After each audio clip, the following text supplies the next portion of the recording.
Have you ever stood at the edge of a decision so big it made your stomach flip? That moment when you know deep down that taking this risk could completely transform your life, but the fear feels absolutely paralyzing? What if I told you that the very fear you're feeling right now is actually your internal compass pointing toward your greatest breakthrough? Most people spend their entire lives in the safety zone, convincing themselves they're being responsible when they're actually being prisoners of their own potential. But here's what nobody talks about. The biggest risk isn't taking that leap you're considering. The biggest risk is staying exactly where you are and wondering, what if for the rest of your life? Think about every major success story you know. Behind each one is a person who felt exactly what you're feeling right now. That knot in your stomach, the racing thoughts, the voice saying you're not ready. Steve Jobs felt it when he dropped out of college. Oprah felt it when she moved to Chicago for a failing talk show. Every entrepreneur, artist, and game changer has stood where you're standing right now. But here's the fascinating part about fear and risk-taking that changes everything. Your brain is literally wired to keep you safe, which means it's also wired to keep you small. That fight-for-flight response you're experiencing isn't actually responding to real danger. It's responding to uncertainty, to the unknown, to growth itself. Understanding this gives you incredible power because you can start seeing fear as information rather than instruction. Let me share something that will shift your perspective completely. The regret of not trying is always worse than the temporary discomfort of failure. Studies show that people regret chances not taken far more than chances that didn't work out. When you're 80 years old, you won't remember the comfortable Tuesday afternoons. You'll remember the moments you bet on yourself.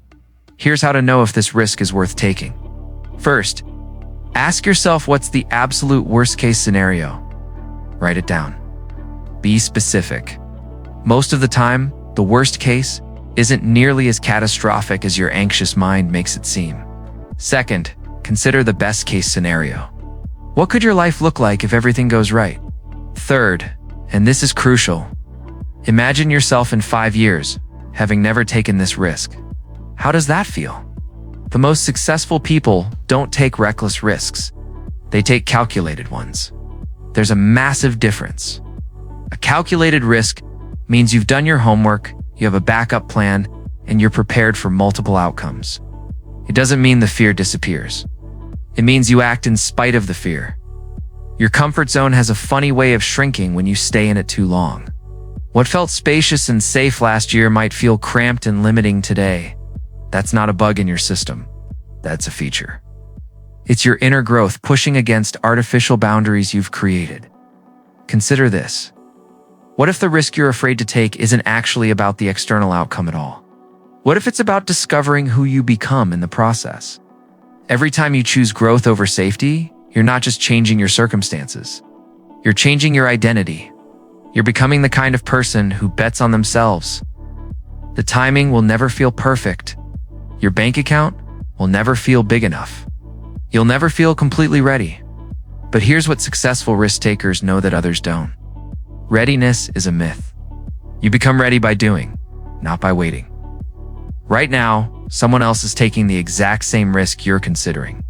They're feeling the same fear, but they're moving forward anyway. A year from now, they'll be living the life you're dreaming about today. The only difference between you and them is the decision to start before. You feel ready. Your future self is waiting on the other side of this fear.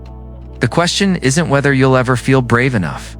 The question is whether you'll act brave enough. Because courage isn't the absence of fear. Courage is fear walking forward anyway. What leap will you take today that your future self will thank you for tomorrow?